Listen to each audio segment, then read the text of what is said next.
الحمد للہ رب العالمین والصلاة والسلام علی سید الانبیاء والمرسلین اما بعد فاعوذ باللہ من الشیطان الرجیم بسم اللہ الرحمن الرحیم۔ بہار شریعت کا صفحہ نمبر 338، صدر الشریعہ بدر الطریقہ حضرت علامہ مولانا مفتی محمد امجد علی اعظمی رحمۃ اللہ تعالی علیہ مسئلہ نمبر 24 کے بارے میں ارشاد فرماتے ہیں، جوتا یا گیند کنویں میں گر گئی اور اس کا نجس ہونا، پلید ہونا یہ یقینی ہے تو کل پانی نکالا جائے۔ اگر پلید ہونا یقینی نہیں تو 20 ڈول، محض نجس ہونے کا خیال معتبر نہیں۔ یعنی اگر تو پلید ہونا یقینی ہے کہ گیند یا جوتا پلید تھا، اب سارا پانی نکالا جائے گا۔ اگر یہ یقین نہیں کہ وہ نجس تھا تو اب صرف 20 ڈول نکال لیں کافی ہیں۔ صرف یہ خیال آ جائے کہ ہو سکتا ہے کہ جوتا پلید ہو یا گیند پلید ہو تو اس خیال کا کوئی اعتبار نہیں۔ نمبر 25، پانی کا جانور یعنی وہ جو پانی میں پیدا ہوتا ہے، اگر کنویں میں مر جائے یا مرا ہوا گر جائے تو ناپاک نہ ہوگا۔ یعنی وہ جانور جو پانی میں پیدا ہوتا ہے اگر کنویں میں مر جائے یا باہر مرا ہے اور مر کر کنویں میں گر گیا تو پانی ناپاک نہیں ہوگا، اگرچہ پھولا پھٹا ہو، پھول کر پھٹ بھی گیا ہو، مگر پھٹ کر اس کے اجزاء پانی میں مل گئے تو اس پانی کا پینا حرام ہے، کیونکہ وہ ذرات جو ہوں گے وہ جب پانی میں مل گئے، مکس ہو گئے مردار کے، تو اب اس پانی کا پینا حرام ہے، تو اسے وضو بھی جائز نہیں۔ نمبر 26، خشکی اور پانی کے مینڈک کا ایک حکم ہے، یعنی اس کے مرنے بلکہ سڑنے سے بھی پانی نجس نہ ہوگا۔ خشکی کا مینڈک اور پانی کا مینڈک، ایک تو ہوتا ہے پانی میں ہی رہتا ہے، ایک ہوتا ہے کہ خشکی کے اوپر رہتا ہے، پانی میں نہیں جاتا۔ ان دونوں کا ایک ہی حکم ہے، یعنی اس کے مرنے بلکہ سڑنے سے بھی پانی ناپاک نہ ہوگا، مگر جنگل کا بڑا مینڈک جس میں بہنے کے قابل خون ہوتا ہے، بہت بڑا مینڈک ہو جنگلی جس میں بہنے والا خون ہو، اس کا حکم چوہے کی مثل ہے۔ چوہے کے بارے میں پیچھے بتا کر آئے ہیں کہ چوہا پانی میں گر جائے تو کیا ڈول نکالیں گے، تو اگر جنگلی مینڈک بڑا جس میں بہنے والا خون ہو تو اس کا حکم چوہے کی مثل ہے۔ پانی کے مینڈک کی انگلیوں کے درمیان جھلی ہوتی ہے اور خشکی کے مینڈک کی انگلیوں کے درمیان جھلی نہیں ہوتی۔ نمبر 27، جس کی پیدائش پانی کی نہ ہو مگر پانی میں رہتا ہو، جیسے بطخ، پیدائش تو پانی کی نہیں لیکن پانی میں گزارا کرتی ہے، پانی میں رہتی ہے، اس کے مر جانے سے بھی پانی پلید ہو جائے گا۔ پانی میں مر گئی تو پانی اس کے مرنے کی وجہ سے پلید ہو جائے گا۔ نمبر 28، بچہ یا کافر انہوں نے پانی میں ہاتھ ڈال دیا تو اگر ان کے ہاتھ کا پلید ہونا معلوم ہے، ان کے ہاتھ کا نجس ہونا معلوم ہے، جب تو ظاہر ہے کہ پانی پلید ہو گیا، ورنہ نجس تو نہ ہوا مگر دوسرے پانی سے وضو کرنا بہتر ہے۔ یعنی بچہ ہے چھوٹا یا کافر ہے، انہوں نے اگر پانی میں ہاتھ ڈال دیا، وہ پانی جو دا در دا سے کم ہے اس کی بات ہو رہی ہے۔ اگر انہوں نے پانی میں ہاتھ ڈال دیا اور ہاتھ کے اوپر نجاست ہے، پھر تو لا محالہ پانی پلید ہے، اور اگر نجس ہونا معلوم نہیں تو پھر بہتر یہ ہے کہ دوسرے پانی سے وضو کریں۔ نمبر 29، جن جانوروں میں بہتا ہوا خون نہیں ہوتا، بہنے والا خون نہیں ہوتا، جیسے مچھر، مکھی وغیرہ، ان کے مرنے سے پانی نجس نہیں ہوگا۔ فائدہ، مکھی سالن وغیرہ میں گر جائے تو اسے غوطہ دے کر پھینک دیں اور سالن کو اپنے کام میں لے آئیں۔ مکھی وغیرہ پانی میں یا سالن وغیرہ یا چائے میں گر جائے تو اس کو غوطہ دے کر پھینک دیں اور چائے پانی سالن وغیرہ کو اپنے استعمال میں لائیں۔ نمبر 30،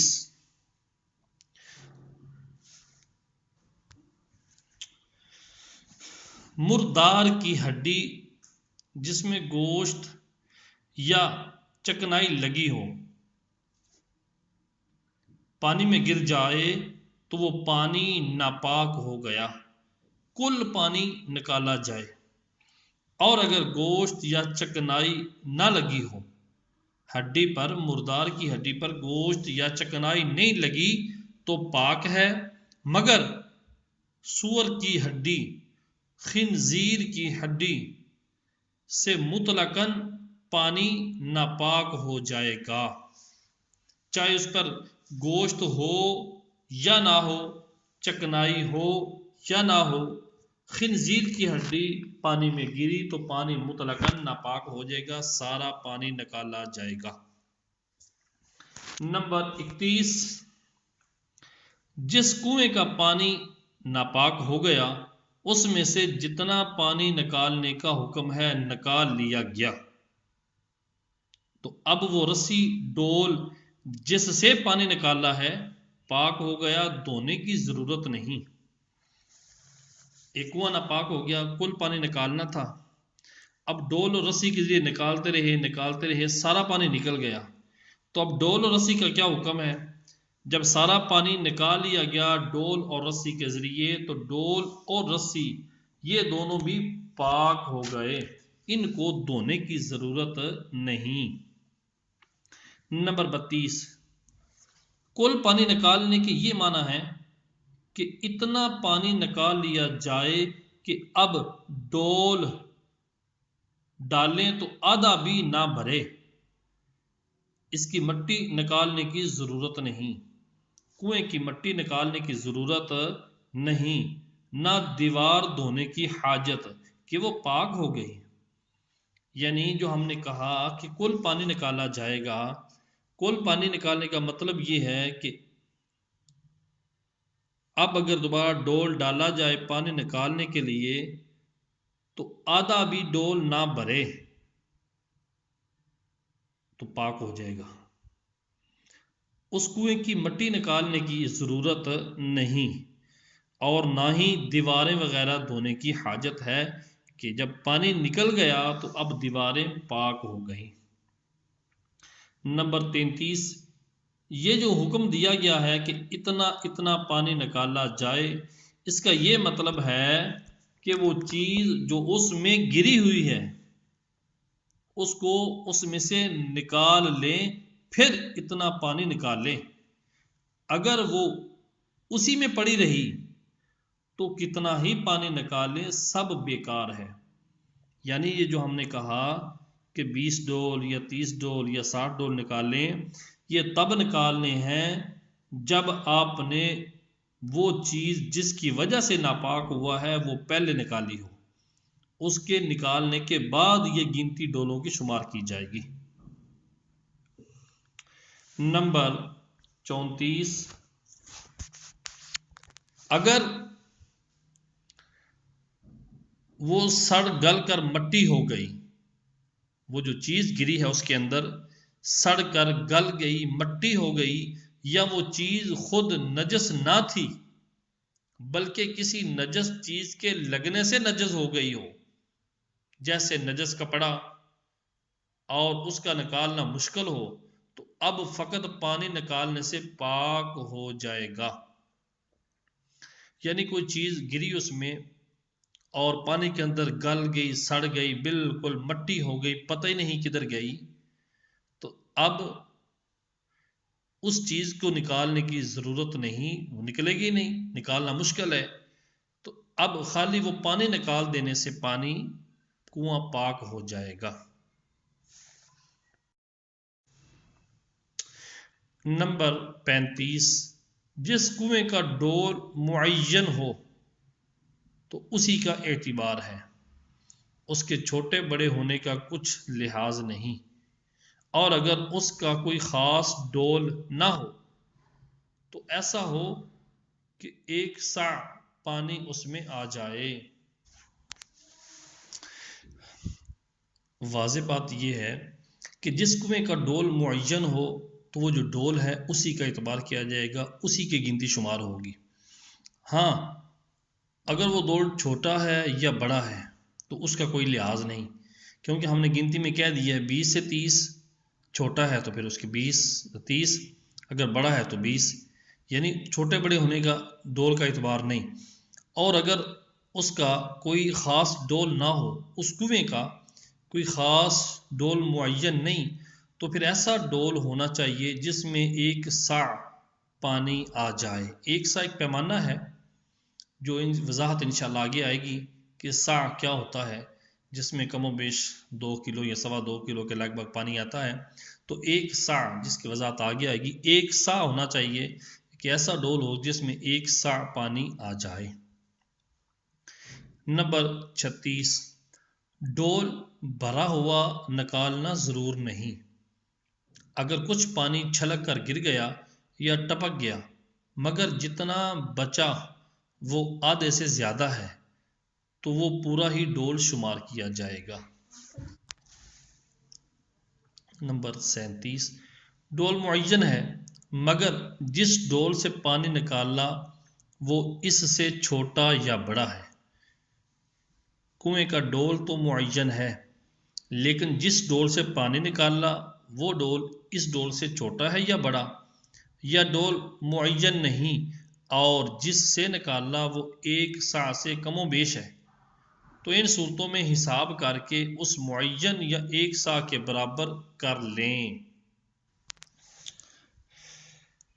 مسئلہ نمبر 37 کی وضاحت یوں سمجھیں کہ اگر اس کنویں کا ڈول معین ہے مگر جس سے آپ نے پانی نکالا ہے وہ ڈول اس معین ڈول سے چھوٹا ہے یا بڑا ہے، اب ہمیں حساب لگانا پڑے گا کہ ہم نے جس ڈول سے نکالا ہے وہ چھوٹا ہے اور اس کا معین ڈول بڑا ہے۔ اب جتنا چھوٹا ہے اس اعتبار سے مزید ڈول بڑھا دیں گے، یا پھر ڈول معین نہیں تو جس ڈول سے پانی نکال رہے ہیں وہ سع سے کم ہے یا زیادہ، اگر کم ہے تو پھر بھی ہم ڈول بڑھا دیں گے، اور اگر اس سع سے زیادہ پانی آتا ہے تو پھر دیکھ کر اسی حساب سے ڈول کم کیے جا سکتے ہیں۔ نمبر 38، کنویں سے مرا ہوا جانور نکلا تو اگر اس کے گرنے کا وقت معلوم ہے، جو مرا ہوا جانور نکلا اگر تو معلوم ہے کہ کب گرا تو اسی وقت سے پانی پلید ہے۔ اس کے بعد اگر کسی نے اس سے وضو یا غسل کیا تو نہ وضو ہوا نہ غسل، اس وضو اور غسل سے جتنی نمازیں پڑھی تھیں سب کو دہرانا پڑے گا کہ وہ نمازیں نہیں ہوئیں۔ یوں ہی اس پانی سے کپڑے دھوئے یا کسی اور طریقے سے اس کے بدن یا کپڑے میں لگا تو کپڑے اور بدن کا پاک کرنا ضروری ہے، اور اگر ان سے جو نمازیں پڑھی ان کا پھرنا بھی ضروری ہوگا۔ پھر یہ تو تھا کہ ہمیں وقت معلوم ہے کہ جس وقت وہ جانور گرا،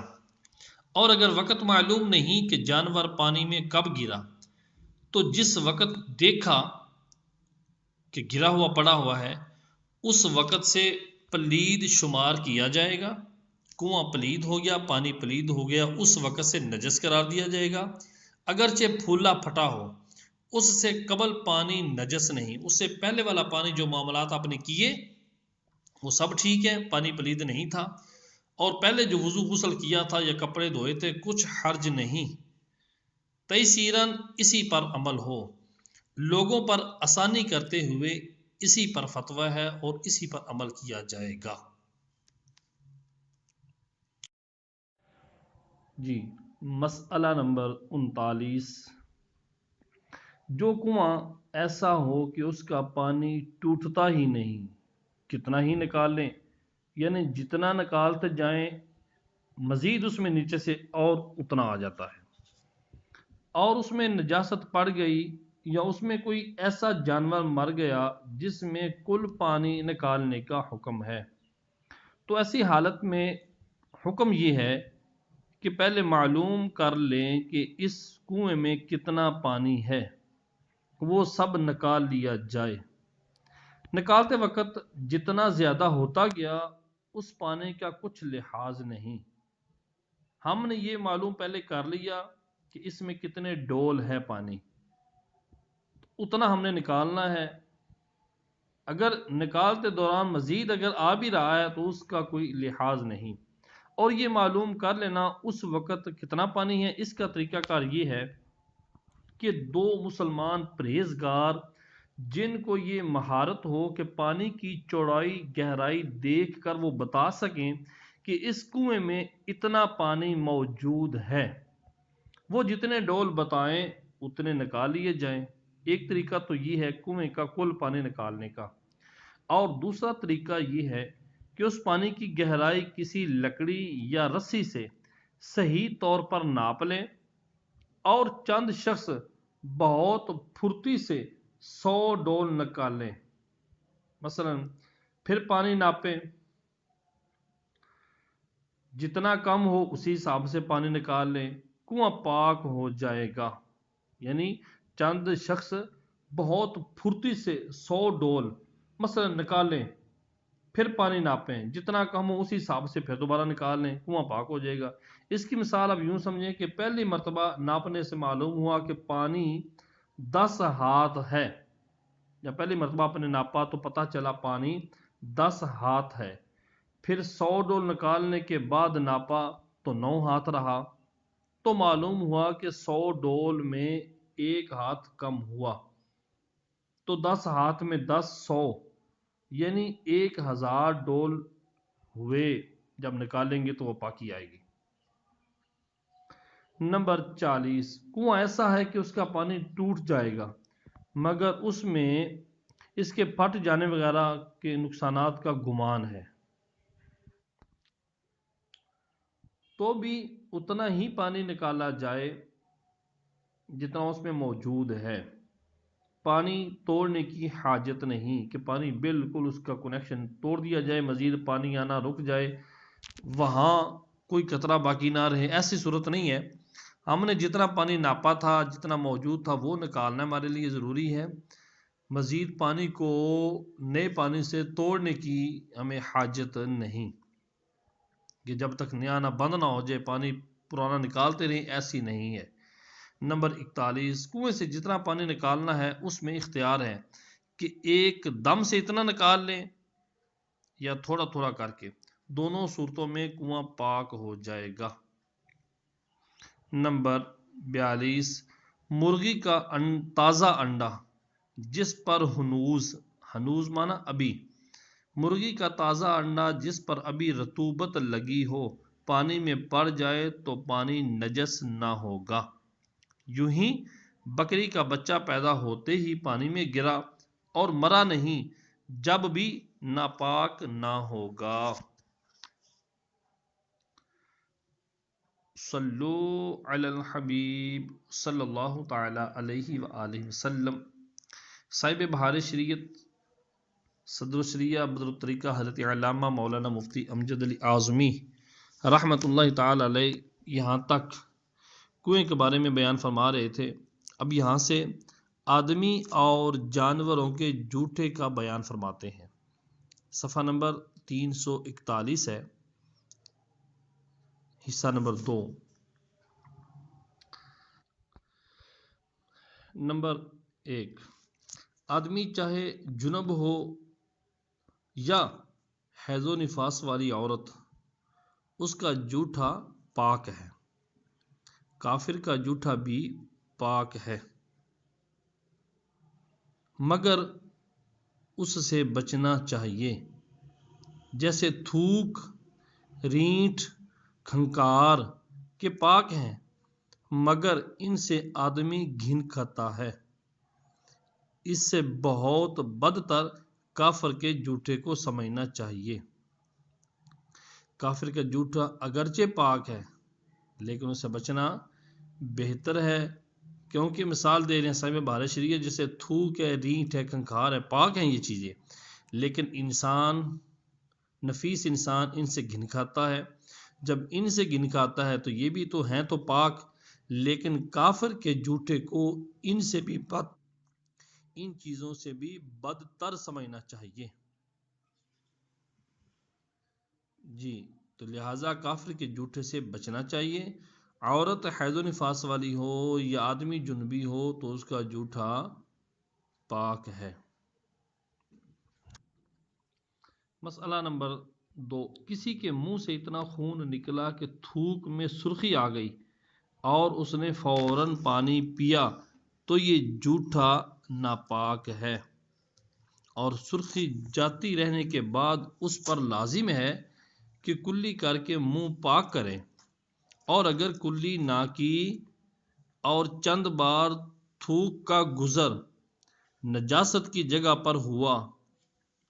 منہ پر جہاں سے خون نکل رہا تھا بار بار تھوکا ہے، تو تھوک کا گزر نجاست والے مقام سے ہو کر باہر ہوا،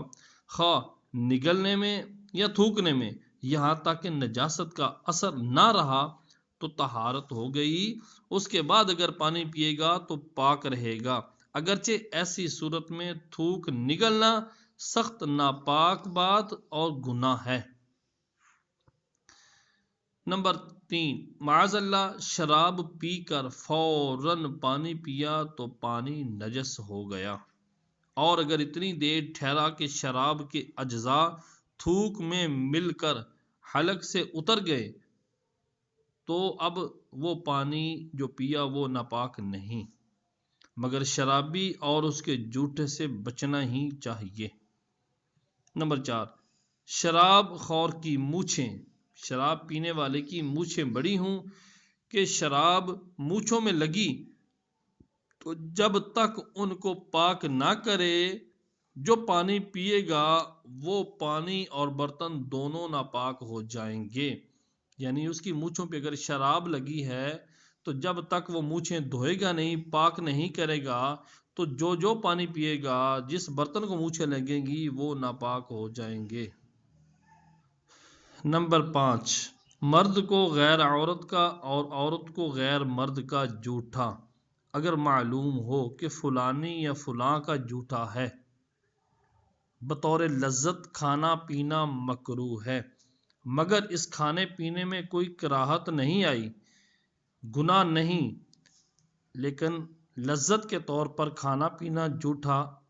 غیر عورت کا مکروہ ہے۔ اور اگر معلوم نہ ہو کہ کس کا جھوٹا ہے یا لذت کے طور پر کھایا پیا نہ گیا تو کوئی حرج نہیں، بلکہ بعض صورتوں میں تو بہتر ہے، جیسے باشرہ عالم یا دیندار پیر کا جھوٹا کہ اسے تبرک جان کر لوگ کھاتے پیتے ہیں، تو یہ اچھی بات ہے۔ نمبر 6، جن جانوروں کا گوشت کھایا جاتا ہے، چوپائے ہوں یا پرند، ان کا جھوٹا پاک ہے، اگرچہ نر ہوں، جیسے گائے، بیل، بھینس، بکری، کبوتر، تتر وغیرہ وغیرہ۔ یہ وہ جانور، وہ پرندے جن کا گوشت حلال ہے، کھایا جاتا ہے، ان کا جھوٹا پاک ہے۔ نمبر 7، جو مرغی چھوٹی پھرتی اور غلیظ پر منہ ڈالتی ہو یعنی ایسی مرغی جو باہر پھرتی ہے نالیوں وغیرہ کے اندر سے کھاتی پیتی ہے اور گندگی پر منہ ڈالتی ہے، اس کا جوٹھا مکروہ ہے۔ اور اگر مرغی بند رہتی ہے گھر میں تو اس کا جوٹھا پاک ہے۔ نمبر 8، یوں ہی بعض گائیں جن کی عادت غلیظ کھانے کی ہوتی ہے ان کا جوٹھا مکروہ ہے، اور اگر ابھی نجاست کھائی اور اس کے بعد کوئی ایسی بات نہ پائی گئی جس سے اس کے منہ کی طہارت ہو جائے، یعنی نجاست کھانے کے بعد کوئی ایسی چیز نہیں کھائی، کوئی ایسا پانی وغیرہ نہیں پیا یا ایسا معاملہ نہیں ہوا کہ اس کی منہ کی طہارت ہو جائے، منہ کی پاکی ہو جائے، مثلا آب جاری میں پانی پینا یا غیر جاری میں 3 جگہ سے پینا، یعنی اگر جانور جس کے منہ پہ نجاست لگ جائے آب جاری کے اندر وہ پانی پیے گی تو منہ پاک ہو جائے گا، یا ماء کثیر نہیں ہے، جاری پانی نہیں ہے، اس میں بھی 3 جگہ سے اگر پانی پیے گی تو منہ پاک ہو جائے گا، اور اس حالت میں پانی میں منہ ڈال دیا تو ناپاک ہو گیا، جب تک آب جاری میں منہ نہیں ڈالا یا غیر جاری میں 3 جگہ پہ منہ نہیں ڈالا تو اس کا منہ ناپاک ہو گیا۔ اسی طرح اگر بیل، بھینسیں، بکرے، نروں نے حسب عادت مادہ کا پیشاب سونگا اور اس سے ان کا منہ ناپاک ہو تو اس سے ان کا منہ ناپاک ہوا اور نگاہ سے غائب نہ ہوئے، نہ اتنی دیر گزری جس میں طہارت ہو جاتی، تو ان کا جوٹھا ناپاک ہی سمجھا جائے گا، بلکہ ناپاک ہی ہے۔ اور اگر 4 پانیوں میں منہ ڈالیں تو پہلے 3 ناپاک، چوتھا پانی پاک ہوگا اور منہ بھی پاک ہو جائے گا۔ نمبر 9، گھوڑے کا جوٹھا پاک ہے۔ نمبر 10، سور، کتا، شیر، چیتا، بھیڑیا، ہاتھی، گیدڑ اور دوسرے درندوں کا جوٹھا ناپاک ہے۔ مسئلہ نمبر 11، کتے نے برتن میں منہ ڈالا تو اگر وہ برتن چینی یا دھات کا ہے یا مٹی کا روغنی یا استعمالی چکنا تو 3 بار دھونے سے پاک ہو جائے گا، ورنہ اگر یہ برتن نہیں تو پھر ہر بار سکھا کر دھونا پڑے گا۔ ہاں چینی میں بال ہو یا اور برتن میں دراڑ ہو تو 3 بار سکھا کر پاک ہوگا، فقط دھونے سے پاک نہ ہوگا۔ نمبر 12، مٹکے کو کتے نے اوپر سے منہ چاٹا، اس میں کا جو پانی ہے ناپاک نہ ہوا۔ مٹکے کو کتے نے اوپر سے چاٹا تو اس میں جو پانی ہے وہ ناپاک نہ ہوگا۔ نمبر 13، اڑنے والے شکاری جانور جیسے شکرا، باز، بحری، چیل وغیرہ کا جوٹھا مکروہ ہے، اور یہی حکم کوے کا ہے، اور اگر ان کو پال کر شکار کے لیے سکھا لیا اور چونچ میں نجاست نہ لگی ہو تو ان کا جوٹھا پاک ہے۔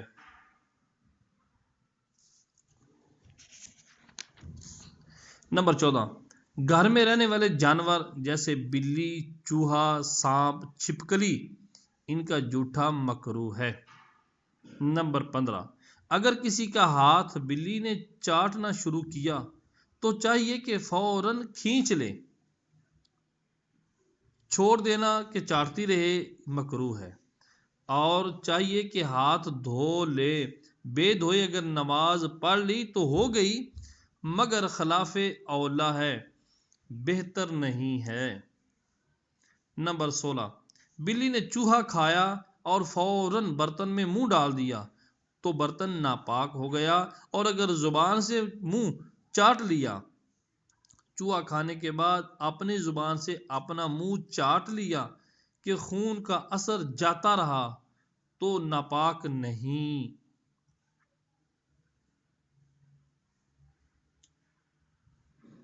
پانی کے رہنے والے جانور کا جوٹھا پاک ہے، خواہ ان کی پیدائش پانی میں ہو یا نہ ہو۔